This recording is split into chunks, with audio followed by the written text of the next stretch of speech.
అయితే ఎనీహౌ అసలు ఇది మొత్తం ఎక్కడ మొదలైంది? ఇది మొత్తం వెంకటేశ్వర స్వామి వారిని మీరు ఇవాళ ఒక వైసీపీకి సంబంధించినటువంటి రాజకీయ నాయకుడిగా చూస్తూ ఆయన మీద పోస్టర్లు వేసి దుష్ప్రచారం చేస్తూ ఆయనకి దుస్థితి కల్పించారు.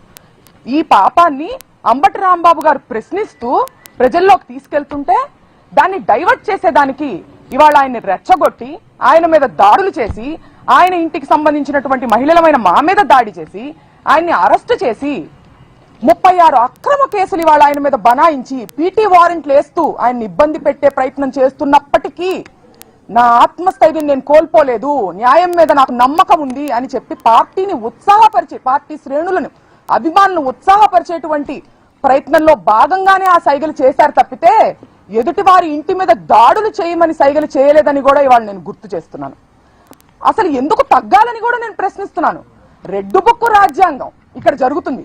ఒక ప్రజాస్వామ్యంలో నియంత పాలన జరుగుతుంది. ఇక్కడ డాక్టర్ అంబేద్కర్ గారు రాసినటువంటి రాజ్యాంగానికి విరుద్ధంగా మీరు రెడ్డు బుక్కు రాజ్యాంగం నడిపిస్తుంటే మిమ్మల్ని క్వశ్చన్ చేయకూడదా?